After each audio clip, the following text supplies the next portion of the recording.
Hello again, friends, and you are my friends, and welcome to Talking Town. I am back in the hot seat. It's good to be back with you. How long remains to be seen, how long the throat holds up, I guess. But thank you all so much for your wishes, your well wishes, your messages. It's always truly appreciated. But we are here to obviously discuss Chelsea this Sunday. I hear there's been a few big news items this week floating around the sphere, which I'm sure we'll get to as well. But yeah, so thank you all so much for your well wishes. It really does mean a lot to me. Obviously, the last time I was live, and then I've had nearly 2 weeks? Feels like forever away from you all, but I'm back. Hit the like, subscribe, and don't forget we are partnered with the East Anglian Air Ambulance. If you want to help save lives and have the chance to win £1,000 every week, who doesn't? Play the East Anglian Air Ambulance Lottery. By playing for just £1 each week, you're helping to keep their yellow helicopters flying. The East Anglian Air Ambulance Lottery creates 18 winners every week, with prizes ranging from £50 to £1,000 over 18s only.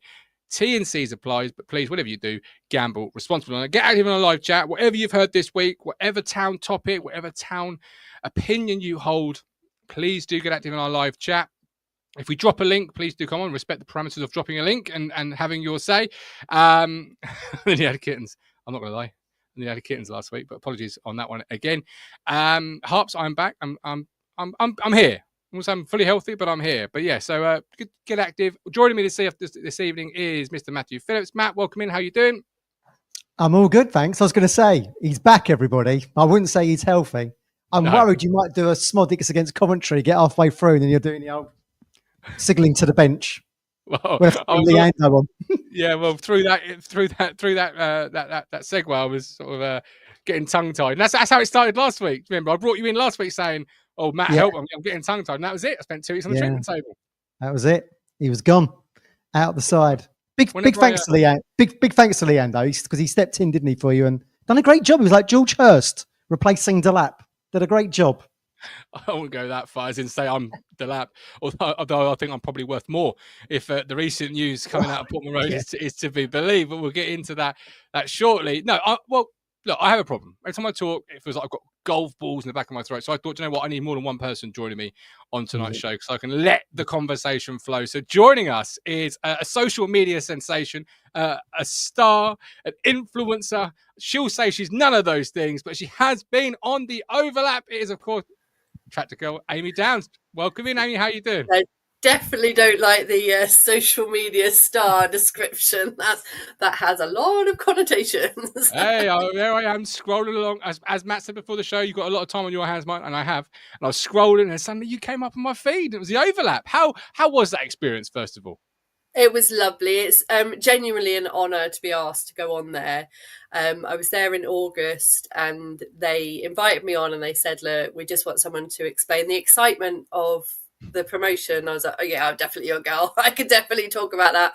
And I was so optimistic that Paul Scholes ended up at the end of the show. They asked Paul Scholes to have some sort of random bets that he would put on, sort of thing. And he said, I'm going to go with this one, Ipswich to finish 12th. And everyone's like, oh. And at the time, I was like, we could do it.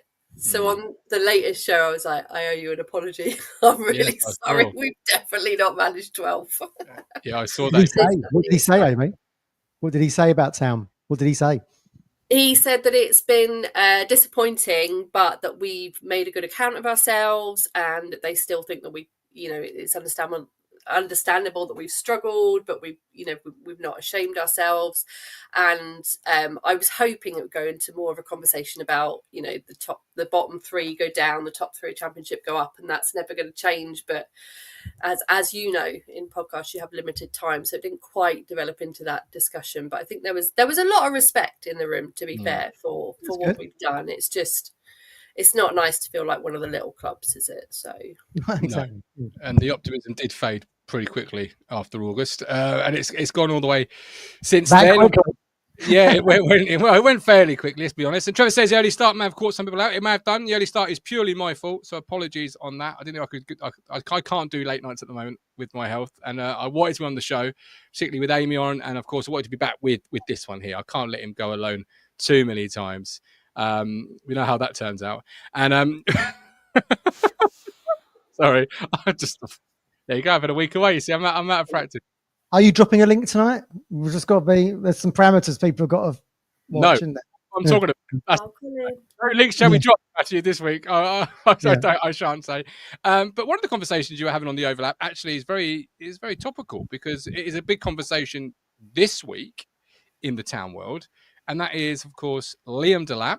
And well, Matt, first of all, Mark Ashton says we're well protected. Then it comes out the last few days, maybe that protection isn't so well protected as we all thought it was gonna be. Where are we at with it? Well, I mean, the Guardian dropped an exclusive. So I think it was Jamie Jackson, Nick Ames, who's an Ipswich fan, of course, and Jacob Steinberg. I think the other. So there was 3 people on this story with the exclusive that Delap's clause in his contract, a relegation clause in his contract, is 30 million, which kind of, Amy, goes against what Ashton had said when we know we've paid 15, I think meant to be rising to 20, and we've got to give a fifth of that fee to Manchester City. Doesn't sound like we're too well protected. But I mean, there's a case of Harry Hindsight here, our favourite football pundit, Martin, in that Delap has had a season that no one thought he was going to have. As we've said on here previously, he signs about the same time as Greaves does, and all the hype was Greaves. Oh, and we've got Delap coming in. But of course, he's had an unbelievable, phenomenal season, getting linked to an England squad call-up and all that kind of stuff. I think it's 12 goals from 33 appearances, all competitions. So I think, it doesn't sound well protected after the season he's had. But like I say, we're looking at this in hindsight. It is a relegation release clause, Amy. So you would have always expected, I guess. I mean, they will say, we're here to really give it a go and attack the league. But you would have always expected Town to be in and around the relegation zone. I know Paul Scholes said 12th. I know you convinced him, but a lot of people, a majority of people, with the fee you've already paid and the 20% sell-on clause, etc., 30 million does feel like a low clause, does it not? It didn't feel like new news to me. I don't know what it is. I thought we were expecting this. I don't know whether it's just conversations I've had privately or whether it was stuff in the media, but I was expecting this, a £30 million release clause and a buyback clause, sorry. But the thing is, we would not have been where we are without Delap. So whatever the clause is for the end of this season, we needed something for this season, because without him, I mean, I'm a big fan of Broadhead, to be fair, but I that's another conversation. I think that where we are at the moment, having a big name player like him was important, and whatever it takes to get them. But he was never going to stay with us.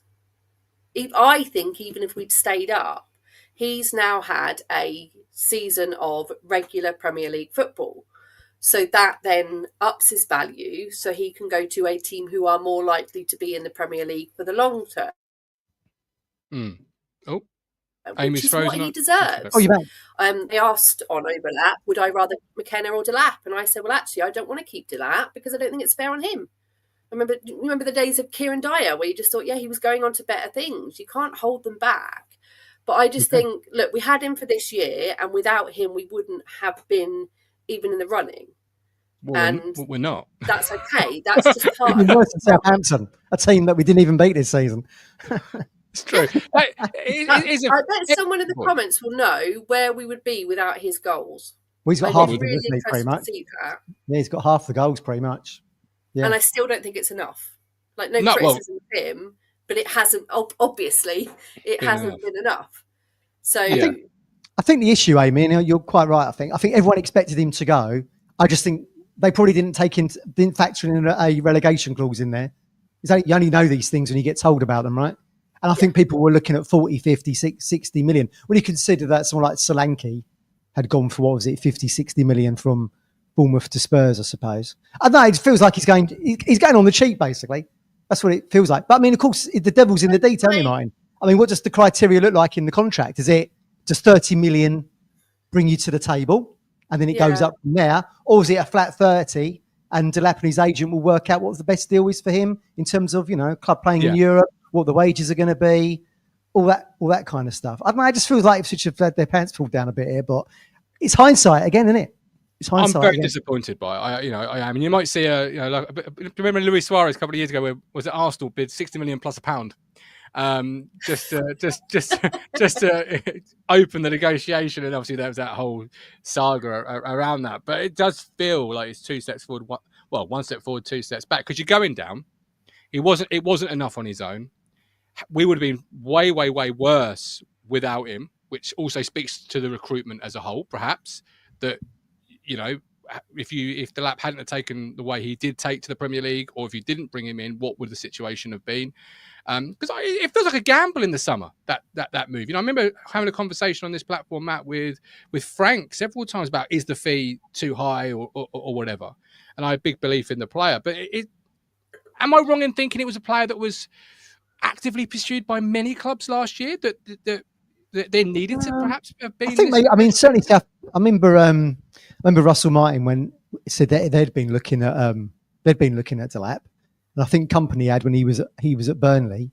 But like I say, when he arrived, pretty much at the same time as Greaves did, I think all the hype was behind Greaves. Greaves would go on and play for England. He's this, that, and the other, and Delap might do as well. And I remember thinking, oh, Delap for England. It had never really been on my radar, even though obviously he'd been a Manchester City player, but spent the majority of his career on loan at, in the Championship, Stoke, Preston, whatever, Hull City. But it's interesting you mentioned Dyer there, actually, Amy, because just to give everyone a positive, he obviously goes in that summer, doesn't he, when we foul in the playoffs against Bolton for 6 million. And then we use that money to get promoted the following season. So when you look at something and you think, bloody hell, it looks like Everest to climb without that pivotal player, they are replaceable. And we've proved it before. The blueprint, we've done it before when Kieran left. So you made me think, Martin, when you said 2 steps forward, 1 step back.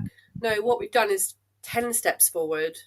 I meant in squad development, because now you've got to have a bigger issue in the sense of you're going to have a strength. You're going to need to buy a centre forward in the summer.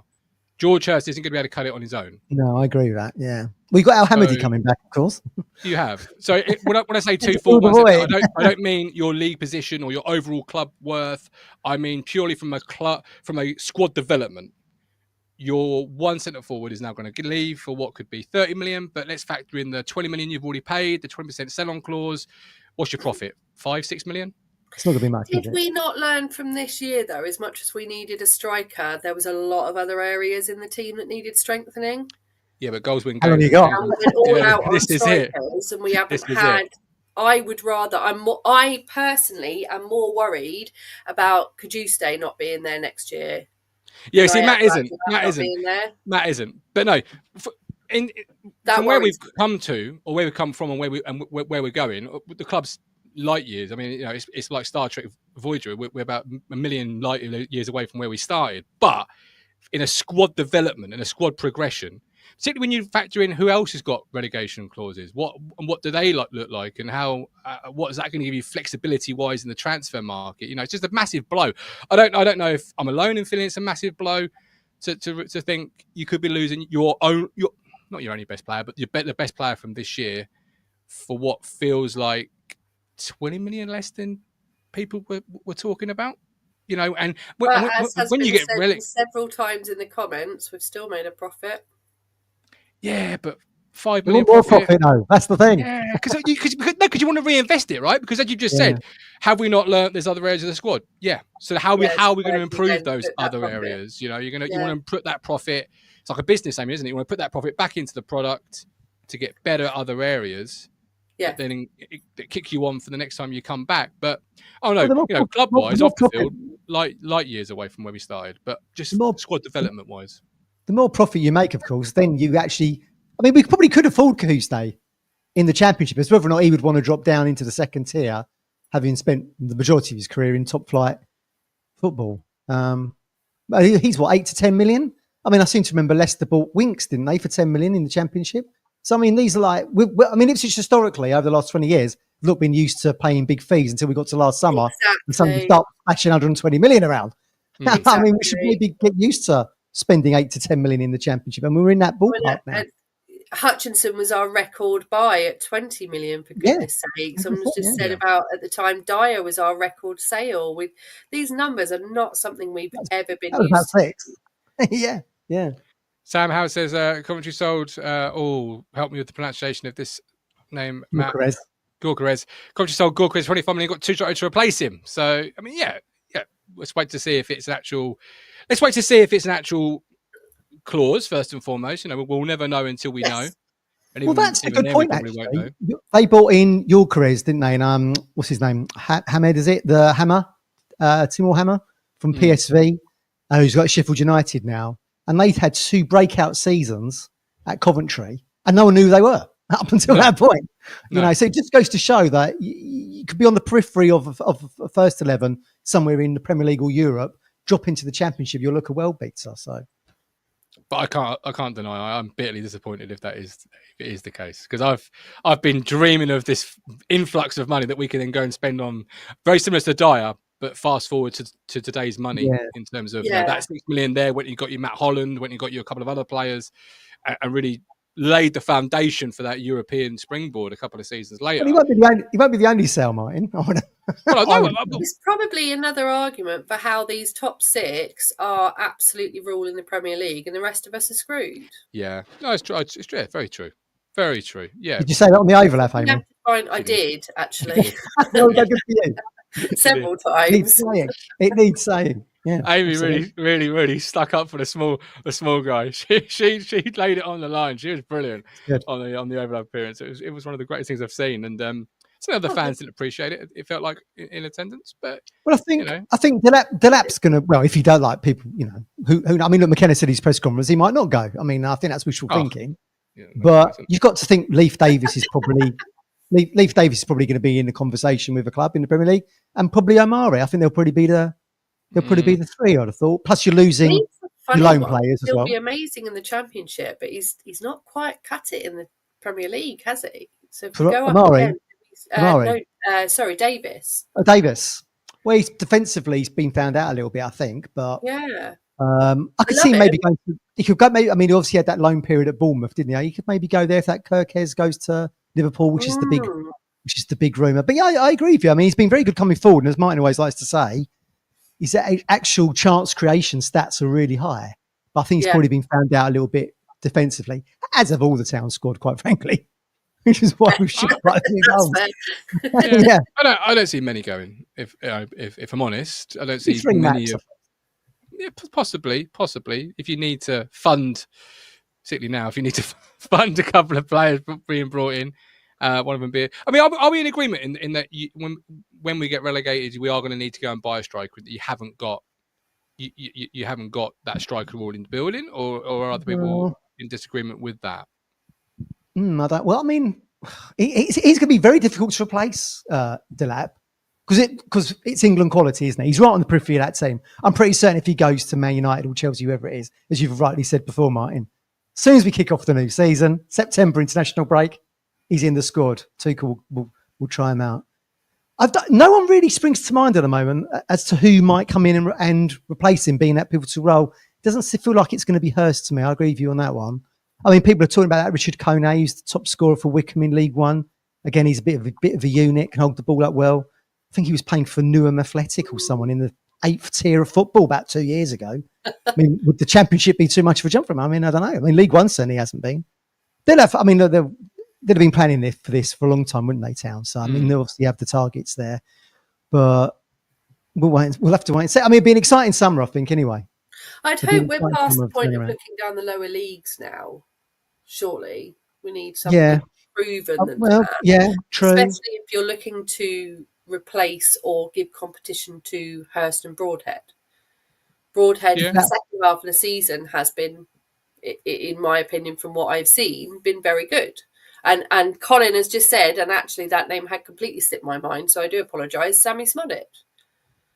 I actually personally would not be that fussed about a striker. I'm more bothered about defence, the midfield, someone alongside Morsey. Morsey is not quite measured up in the Premier League. We need somebody better alongside him. I like Phillips, but he's clearly not fit enough.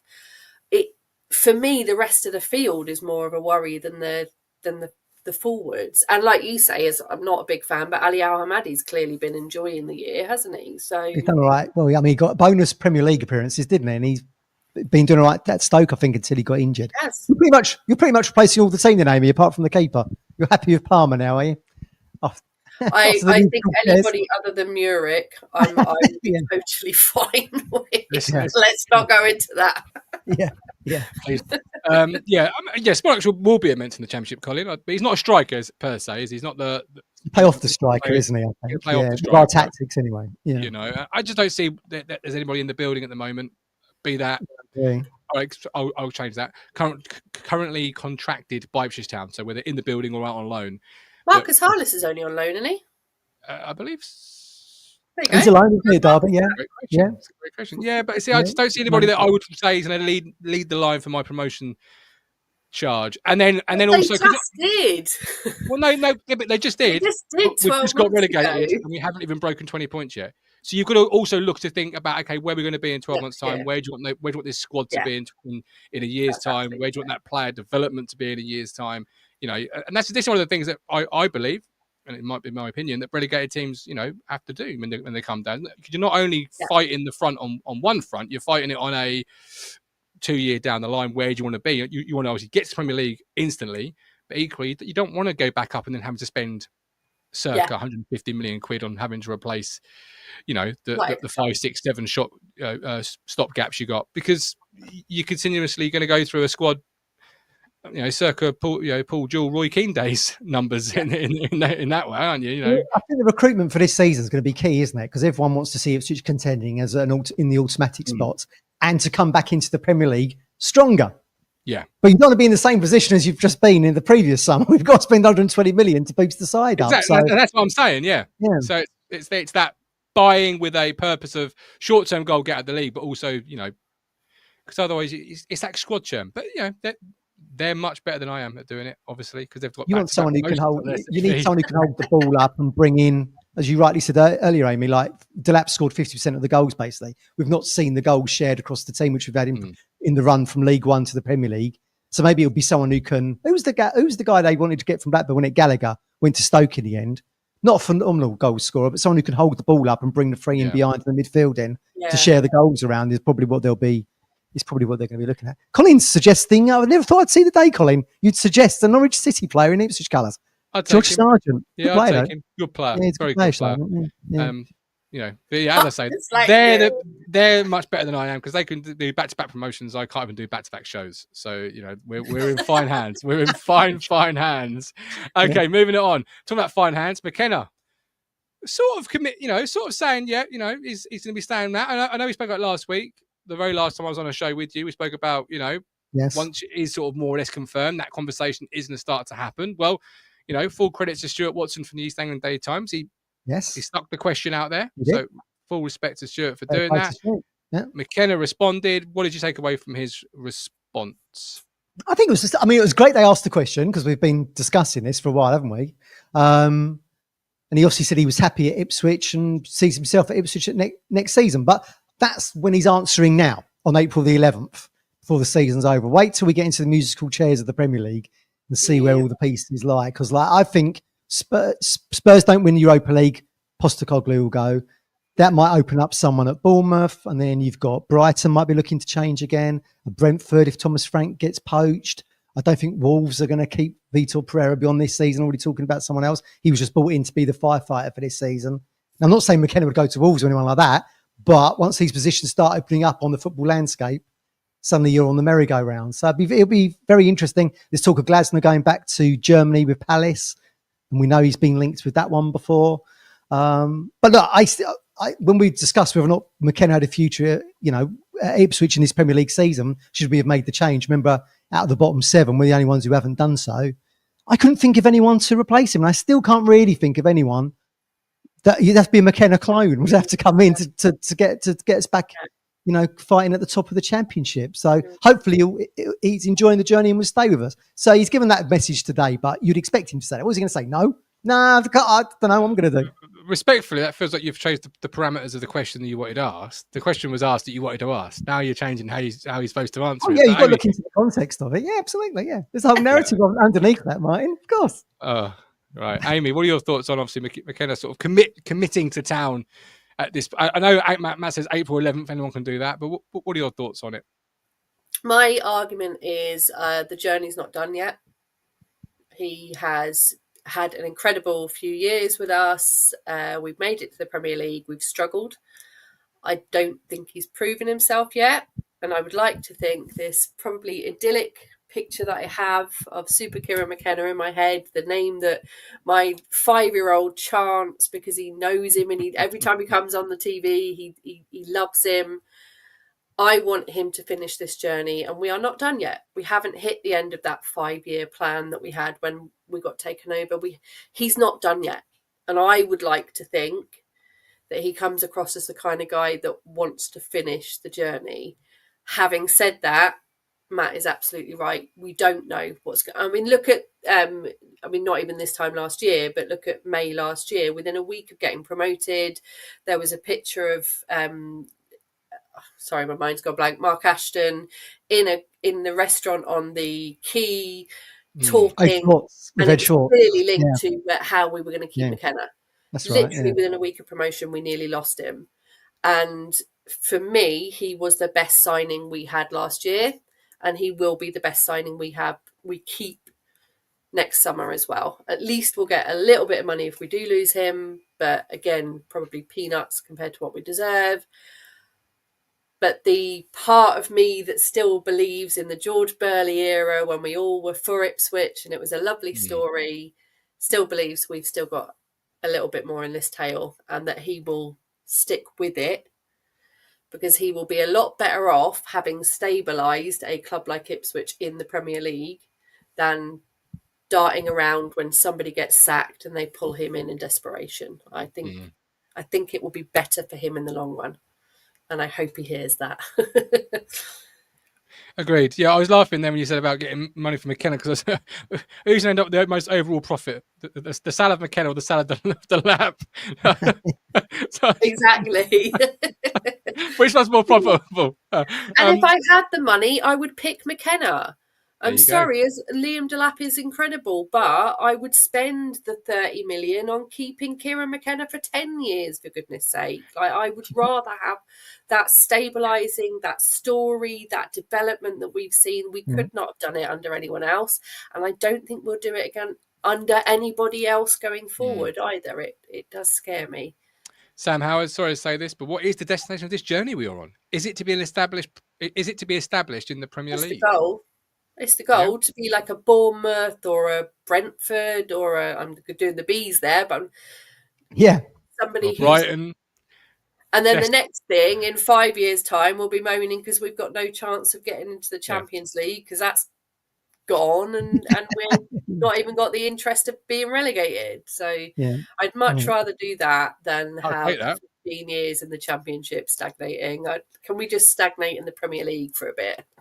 Well, that's exactly my sentiments. Basically, when I'm told about the destination, or the journey being better than the destination, I seem to remember the journey taking 14 years, then a relegation, and then suddenly it being. I hate this.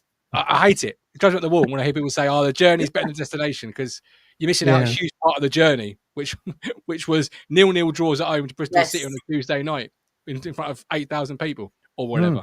At Clinton Stanley, 3 defeats in a row. Yeah, this is it. But then we finally got the win, and it was worth it. And for me, so at the start of the year, I was feeling totally like, why am I doing this? This is really horrible. I get what everyone says now. The Premier League is terrible. Why did we get so excited? And then we walked up to Anfield, and I tapped my really good friend on the back, and I just said, this is why. This is what we were waiting for, to be able to go to Anfield away. It's just... And then we proceeded to knock the ball. So flipping long. I'm still there in enjoying that.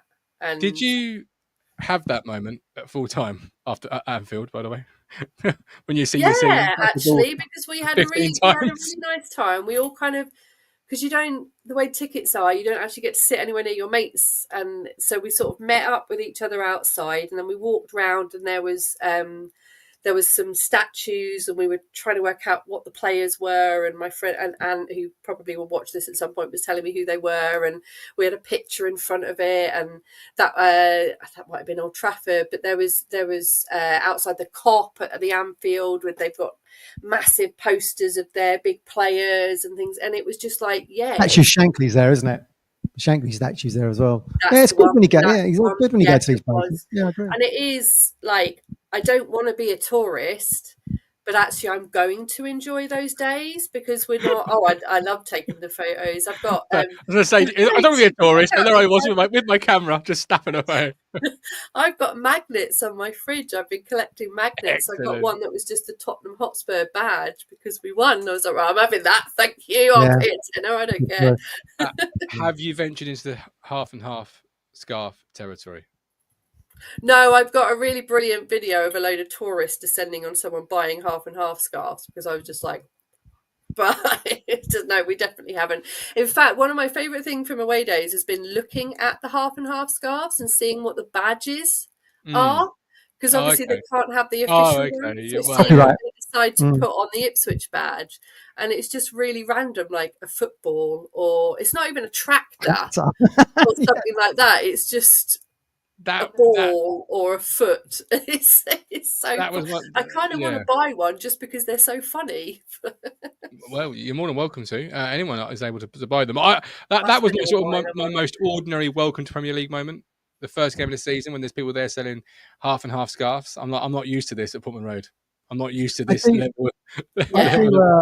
I do have a half and half scarf regret, Martin, from Ipswich history. I got that principled.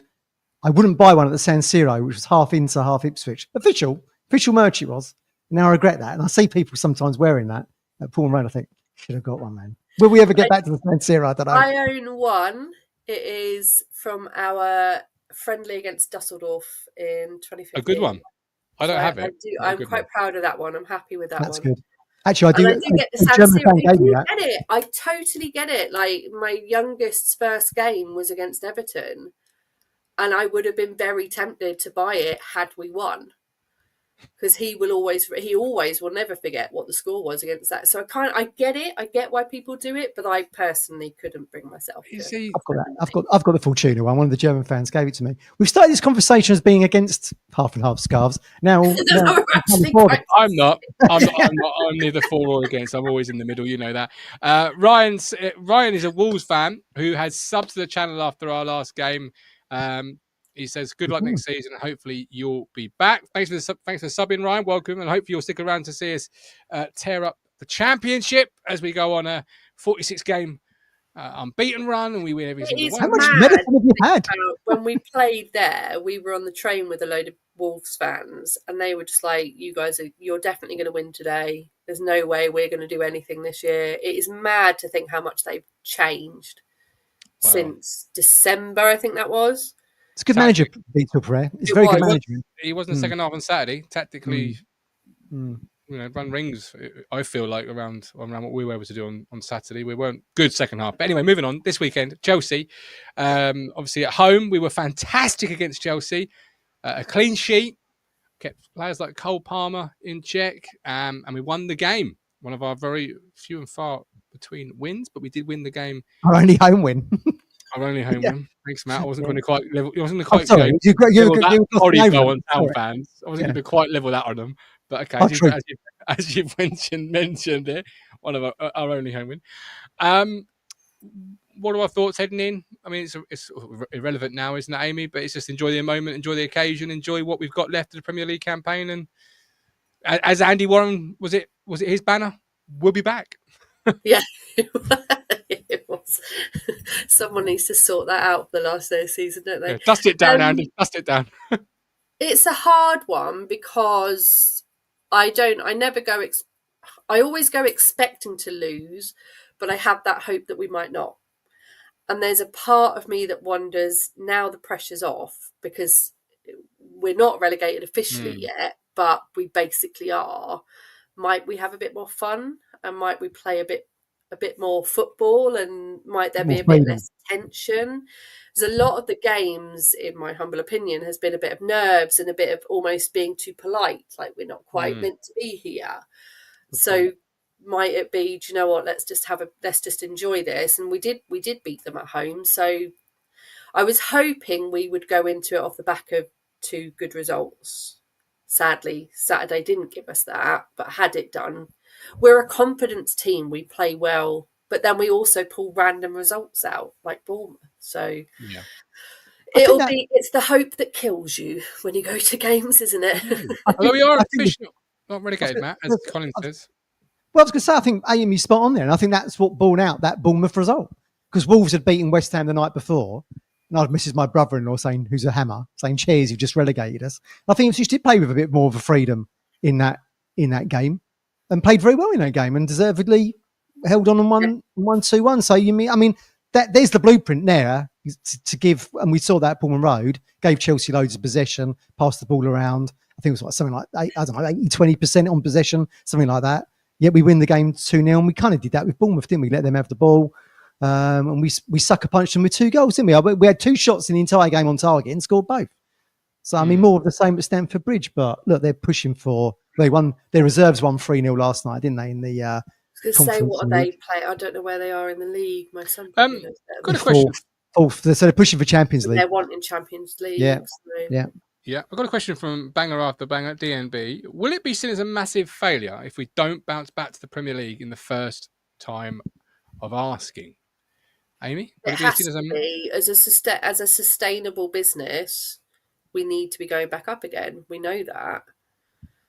Yeah. For me, the bigger thing is staying up, but there's a whole other conversation around that of whether clubs coming up can stay up, especially with our limited budget. But it will be a failure, but I wouldn't blame anyone. Does that sound too soft?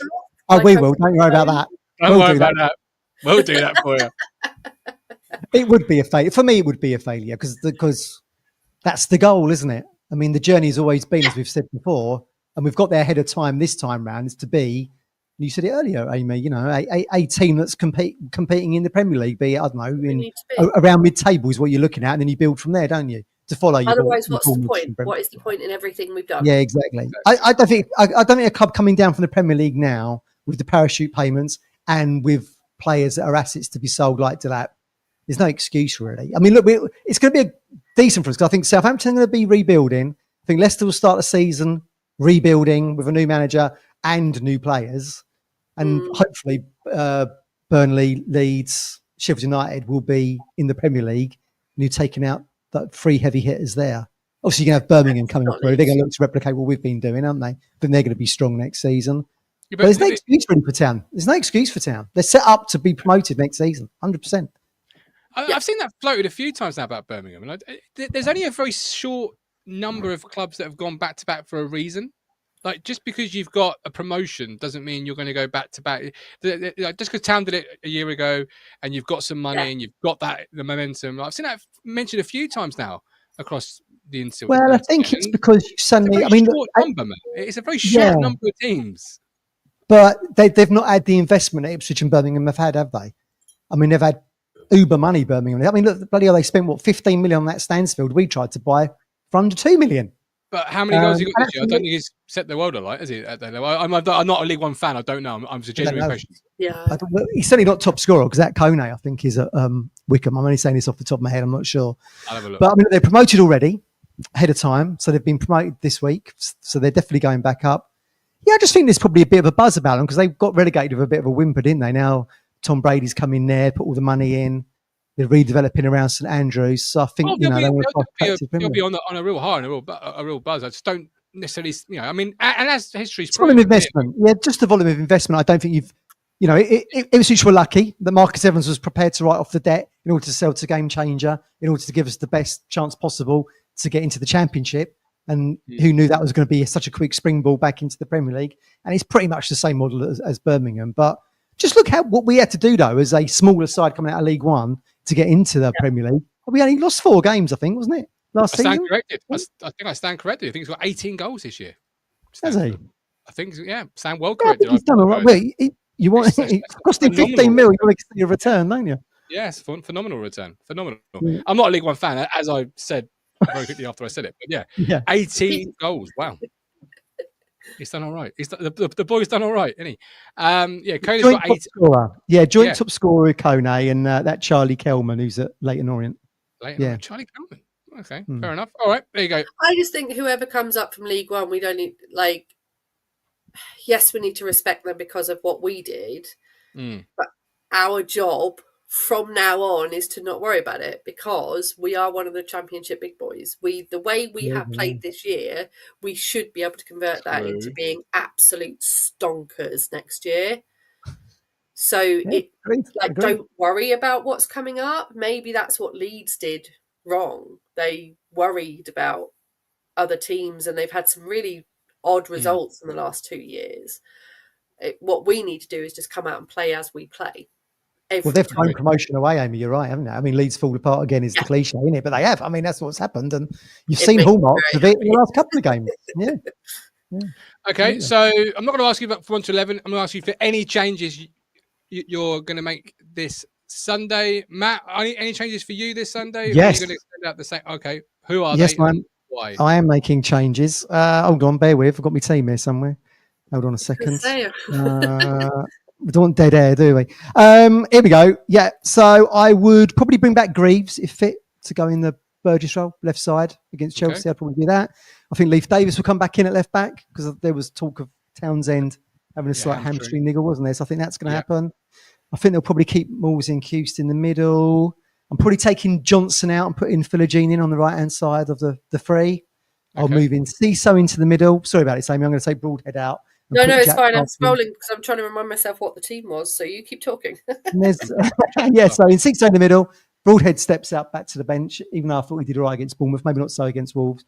I'll bring Jack Clark in for a run out on the left-hand side. And there's still question mark over whether Delap's going to be fit, mine, because he took that heavy knock in the Wolves game. So, I mean, obviously he starts if he's fit, but you might see George Hurst in there. So, I'm doing a normal McKenna, basically. I'm making a load of changes. You're making a shed load of changes. Yeah, absolutely. Yeah. All right. No, but all good reasons as to why you could make the changes. You know, if Delap's carrying that injury, now there's not as much to play for. You could see George Hurst come in, get a game under his belt.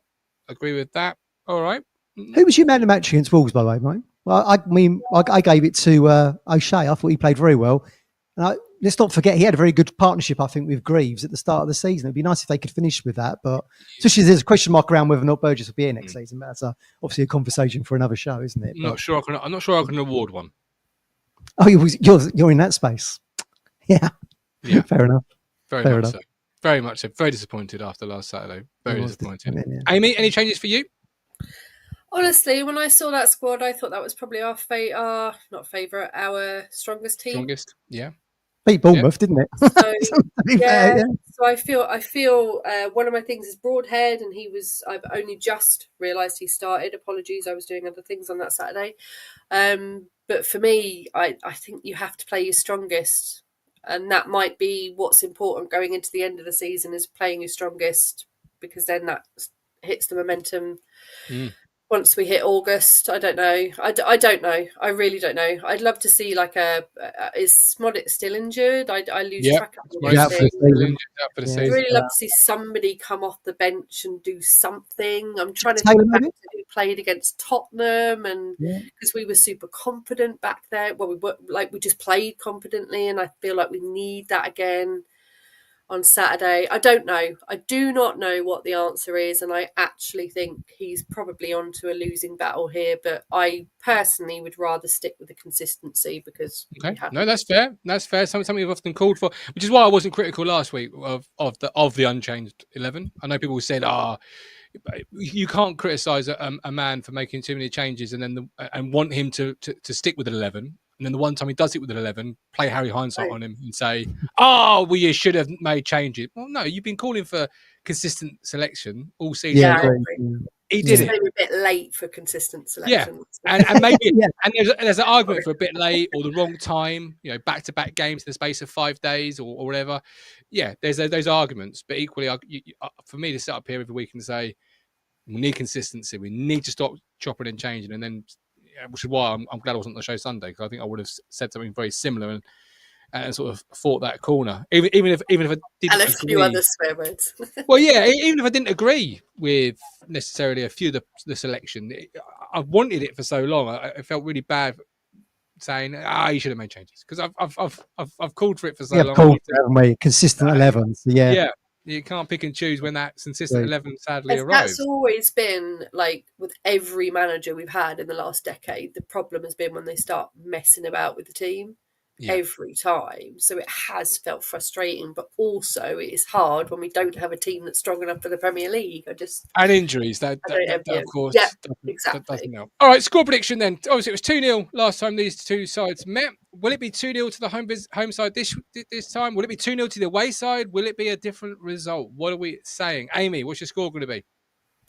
Well, I have quite a good record for away games, so I'm going for 2-1 away again, as it was at Spurs and as it was at Wolves. But please, can we not leave it till the last minute again? Although that was pretty special. Okay. No, yeah. Matt, your score? Well, our away form, albeit hasn't been brilliant, has been much better than our home form, isn't it? I mean, we've got 13 points away and 7 at home. So it tells you the whole story, doesn't it? That we seem to, for whatever reason, weirdly, in the Premier League, away from home, we've done much better. I think we will score there. Because, like I say, I think we've attacking wise in the Premier League this season away, I think we've done well. I think with Chelsea pushing for the Champions League, I mean, there's obviously 5 spots now, has been confirmed, isn't it?